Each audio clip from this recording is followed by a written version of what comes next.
eu acho que vocês já perceberam que... Eu acho que todo mundo já viu na vida um ímã natural, né? O que você chama de ímã natural, né? A magnetita, né? Certo? É um mineral, né? Você encontra no meio ambiente, certo? E você percebe que esse material, esse mineral, ele possui algumas propriedades, né? Que são estranhas, né? Talvez não seja tão estranho assim, porque você convive com isso, mas não é uma coisa que você vê todo dia, né? Tipo assim, você sabe que o ímã natural, a magnetita, se você aproxima, por exemplo, de uma geladeira, né? Ele cola, né? O ímã, ele atrai alguns metais, né? Não são todos, tá? Não são todos, né? Se você tentar colar um ímã no alumínio, não vai conseguir, no cobre não vai conseguir. Mas no ferro, por exemplo, é maravilhoso, né? Cola com uma beleza, né? Então você observa que o ímã, né, que você encontra no meio ambiente, né, por isso que é o chamado ímã natural, né, você percebe que ele atrai algumas outras coisas, né? No caso de alguns metais aí, ele atrai. E também ele interage com outro ímã, né? Então, o ímã, ele interage com outro ímã. Não é só atraindo, não. Dependendo da posição que você bote, né? Você coloca os dois aí, você vai ter uma atração ou uma repulsão, né?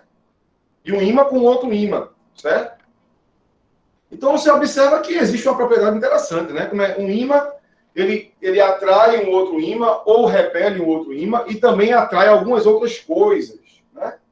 Algumas outras coisas, né? Então, é uma coisa interessante isso. Então, a questão é, de onde vem o poder do ímã, né?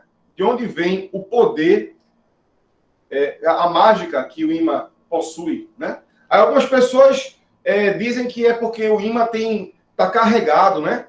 Ele é eletrizado, por isso que ele consegue fazer isso. E a resposta é não. Não é o ímã, ele não possui uma carga elétrica, né? Quando eu falo carga elétrica, é em excesso, né? Claro que o ímã possui elétrons, né? Porque na vida tudo possui elétron, né? Certo? E próton, né? A gente já viu isso, né? De um modo geral, a matéria tem os prótons, né? Os nêutrons e os elétrons, né? A matéria. Então, todo mundo possui carga elétrica, mas quando a gente fala na eletricidade em carga elétrica, é a carga em excesso, né? É a carga em excesso. E aí, a gente sabe que o ímã, ele é neutro. É neutro, quer dizer, não tem carga em excesso. Ele tem o mesmo número de prótons e de elétrons. Então, a carga total é zero. Então, a propriedade que ele possui não vem da carga elétrica que ele possui, porque ele não tem carga elétrica em excesso. Não tem. Ele é neutro. Feito um piloto aqui, ó, neutro, né? A carga total é zero. Certo? Então, a explicação do ímã ser ímã não é através da carga elétrica do ímã, né? A carga em excesso do ímã, que ele não tem. Certo? Então, a questão é de onde vem. Porque, veja, se o homem souber de onde vem isso, o homem pode produzir um ímã, né? Só que produz um ímã artificial. Esse ímã que você encontra no meio ambiente, essa pedra de magnetita, é um ímã natural, né? Só que você pode, se você souber de onde vem esse poder do ímã, você pode construir alguma coisa artificial, né?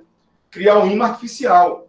O homem já sabe de onde vem isso e já criou diversos ímãs artificiais, né? E usa o tempo todo isso, né? Você usa o processo de magnetismo, ele é usado diariamente em todas as esferas do universo, né? Você usa isso o tempo todo, quando você usa um celular, um computador, você usa uma TV, o que você usar, liga uma tomada, você tem tudo isso. O magnetismo está presente em tudo. E aí eu vou tentar mostrar a vocês um pouquinho de como ele está presente, né? Certo? Então, o homem já criou, sim, um ímã artificial. Inclusive, você já viu isso em filme, né? Nunca viu, não, um carro, aí vem um guincho, assim, um guindaste, né? com uma bola, aí o carro cola na bola, aí levanta o carro.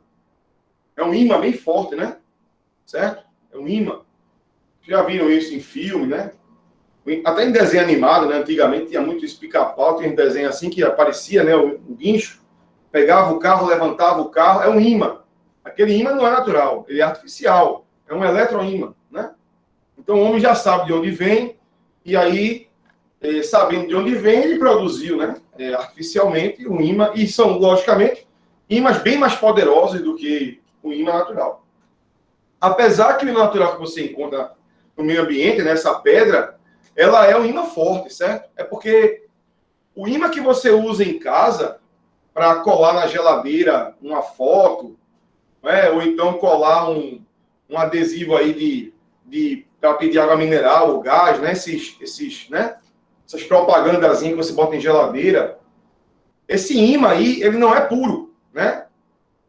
Ele é um imã natural, sim. É feito um papel, né? É porque ele pega o mineral, que é o imã, tritura ele, né? Para ficar só o pó. E aí mistura esse pó com outras coisas que não são ímãs. Não é? Porque você não precisa, para colocar na geladeira um papel, não precisa de um imã muito forte. Então você pega uma pedra pura, de magnetita, tritura ela, mistura com outras coisas e constrói, com uma pedrinha só, você constrói muitos ímãs, né? Você economiza recurso, né? Dinheiro, né? Como recurso natural. Aí você vende, né? Você distribui aí, né? Propaganda. Aí bota na geladeira esse ímãzinho, é bem fraquinho ele, né? Porque ele é um percentual de ímã muito pequeno, certo? Porque o ímã natural, ele é forte. Quando eu falo forte, é mais forte que isso, né? Certo? Você pegar um ímã de verdade, pedra, e aproximar da outra, quando colar, para você tirar, tem que ter força. Se for um imã puro, né? Não é tão. A força não é tão fraca, não, certo? Então vamos lá. O primeiro passo é o seguinte: o ímã natural, ele possui um polo norte e um polo sul, por convenção, certo? Então você tem um polo norte e um polo sul. O primeiro passo é o seguinte: quando você aproxima, né, um polo norte e um polo norte, você percebe que os ímãs se repelem. Um polo sul e um polo sul, né, eles também se repelem, né?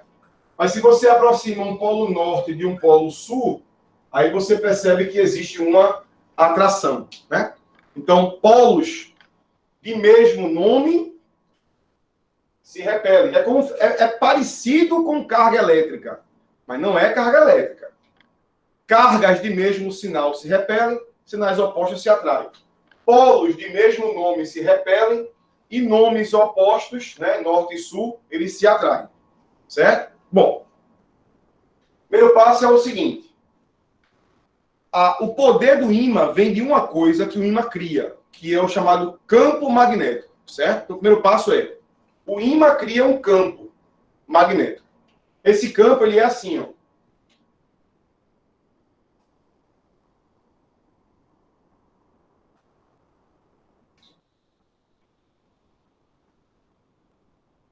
Vou botar aqui do lado, certo? Norte e sul se atraem. Aqui, ó. O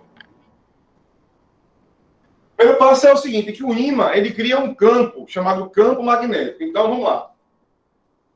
A gente já sabe que se eu tiver uma massa, uma pedra, uma massa, ela cria o que ao redor? Campo gravitacional. Se eu tiver uma carga elétrica em repouso, ela cria o que ao redor? A gente já viu isso, campo elétrico. E aqui, você vai ter o campo magnético. Então, o ímã, ele cria ao redor um campo magnético. Veja. De onde vem esse campo? Quem é que cria? O ímã cria o campo, né? Certo, beleza. Mas esse campo vem de onde? De dentro do ímã. O que é que faz surgir o campo magnético? O homem já descobriu? Claro que sim. Né? Então, vamos lá. Uma massa, ela cria o campo gravitacional. gravidade. Massa é campo gravitacional. Carga elétrica é campo elétrico. Campo gravitacional, gravidade, campo elétrico. Carga elétrica, campo elétrico. E carga elétrica em movimento, campo magnético. Quem é o responsável por criar qualquer campo magnético do universo? Corrente. Carga em movimento. A carga elétrica em movimento configura o quê? Corrente elétrica. A origem do magnetismo vem daqui, ó. Corrente. Você precisa enfiar na cabeça isso. Toda corrente, não importa onde passa a corrente. A corrente que passa por um fio qualquer da sua casa, a corrente que passa pelo computador, do celular, e sei lá, do micro-ondas, não interessa. Qualquer corrente elétrica cria ao seu redor um campo magnético. Certo? Então, a origem do magnetismo, do campo magnético, aí depois vamos ver por que atrai, né? Por quê, certo? Daqui a pouco. Então, a origem do magnetismo vem da corrente. Então, toda corrente elétrica, não interessa se ela é corrente contínua, se é corrente alternada, a corrente pode ser constante ou não, isso não interessa. Teve corrente, não importa o tipo, você tem magnetismo. Agora, claro que às vezes a corrente ela é pequena, aí o campo é muito fraco, e você nem percebe que ele existe, certo? Mas ele existe, é fato, ele existe. E, logicamente, quanto mais forte a corrente, mais forte vai ser o campo, né? Quanto maior a massa, maior é o campo gravitacional. Quanto maior o valor da carga, maior é o campo elétrico. E quanto maior o valor da corrente, vai ser também maior o campo magnético. E esse campo, ele sai de um polo, né? Do ímã, o campo sai de um ponto, arrodeia por fora e entra pelo outro ponto. É um circuito fechado. Então, o campo sai de um ponto e entra pelo outro ponto. É esse ponto que o campo sai recebe o nome de polo norte, e o campo o ponto, a região que o campo entra, recebe o nome de polo sul. Então, por convenção, você vai ter o polo norte é a região do objeto que emana o campo magnético, então sai o campo daquela região, e o polo sul é a região que o campo está entrando, né, voltando para o objeto. Então, o campo sai do polo norte, arrodeia o objeto, e entra pelo polo sul. Sempre assim. Sempre assim. Isso no caso do ímã. Né? Mas aí vem a pergunta, por que o ímã, ele é um ímã? Né? Quer dizer o quê? Por que o ímã cria o campo? E por que um piloto não cria o campo? Né? Por que o ímã cria esse campo, mas um pedaço de madeira não cria esse campo? Um pedaço de madeira não é ímã, né? Certo? Então, qual é a diferença entre a magnetita, esse mineral que você encontra na Terra, por isso que é um ímã natural, porque você encontra isso na Terra, escavando a Terra, né? Certo? Você, na mineração, você vai lá, né? Extrativismo mineral, você vai tirar ferro, bauxita, o que for, e também magnetita, aqui, para fazer os ímãs naturais, né? E aí você extrai a Terra. Então, por que ele é assim e o piloto não é? Por que ele é assim e a madeira não é? E o plástico não é? E, sei lá, o ferro não é? Né? O cobre não é? Enfim. Mas isso aqui é. Por que ele cria esse campo, né? De onde vem o campo do ímã? Né? Essa é a questão.